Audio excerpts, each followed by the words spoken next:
Eu acho que mais do que a escola, eu tenho uma questão de família. Meu pai é arquiteto, minha mãe é designer de interiores, era em vida, faleceu. A minha irmã é engenheira civil. Então desde criança que eu estou nessa área, né? Eu nunca conheci mais nada. Eu sempre fiz isso aqui, né? Sempre fiz arquitetura e é a única coisa que eu sei fazer de verdade. Vocês vão montar um restaurante, vão montar para vocês e só um projeto. A gente não fala de cliente, a gente fala de projeto, é diferente. De cliente, não. Projeto a gente fala. Não tem como não falar. É tipo, o dia inteiro, 24 horas grudado, fazendo arquitetura, não tem como.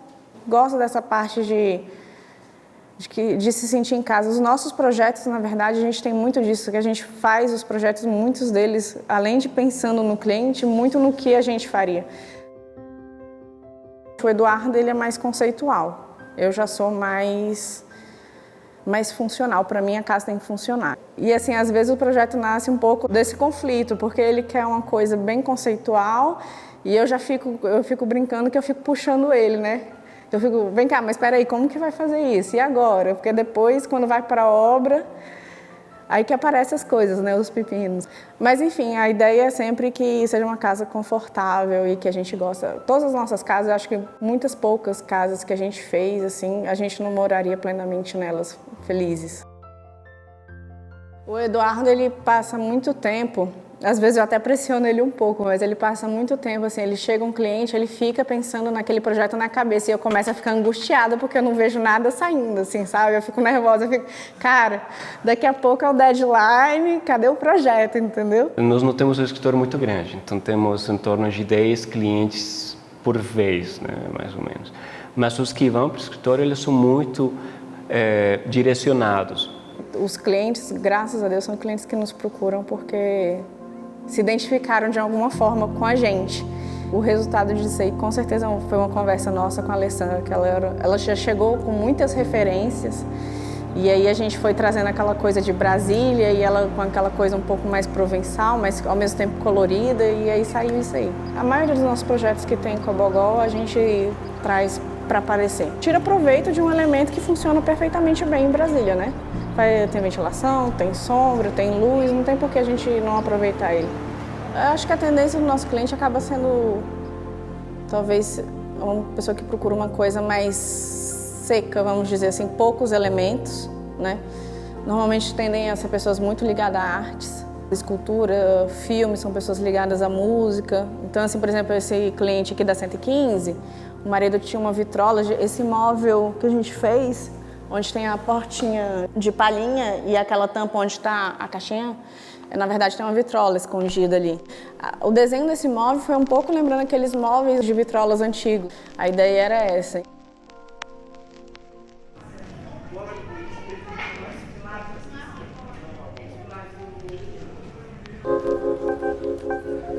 É um escritório de advocacia, é térreo e subsolo, é relativamente grande.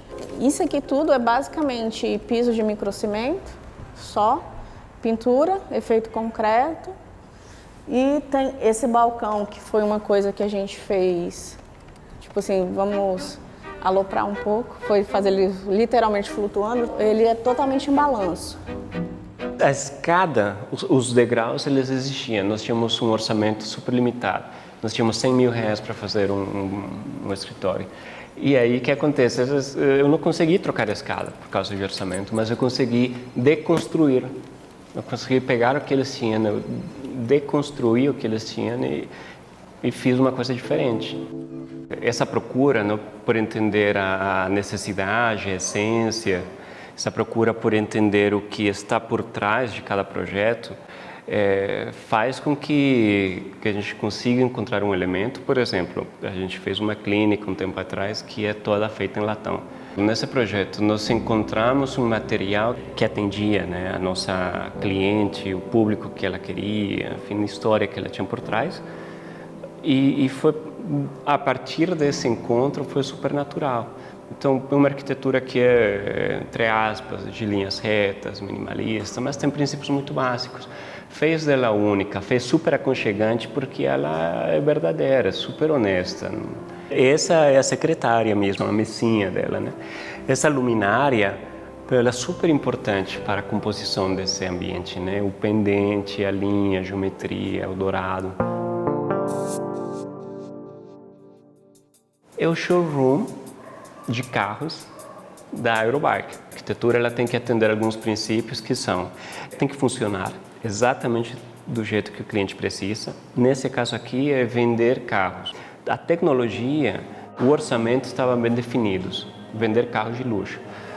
Mas a pergunta que é o outro lado super bacana da arquitetura é como você faz uma coisa diferente. A gente fez um bar no meio do showroom, que é isso aí. É um bar que tem um balcão de pedra gigante, de 8 metros, feito em mármore, super clássico. O passado é importante em todos nós, né? Ele traz um pouco de aconchego, de família, de história, de lembrança, né? A gente tem uma tendência a ser um pouco retrô, não sei por que isso, assim. Se for na nossa casa, a gente tem uma máquina registradora antiga que eu fico olhando para ela e falo, às vezes eu penso, por que eu tenho isso? Mas adoro ela estando lá, entendeu? Tipo, eu ainda vou dar uma utilidade para ela, ainda não sei, mas a gente tem uma pegada dessa retrô.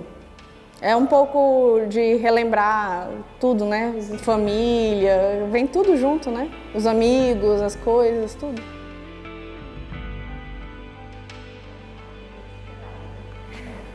Manual Design Conceito, Eduardo Sainz, take único.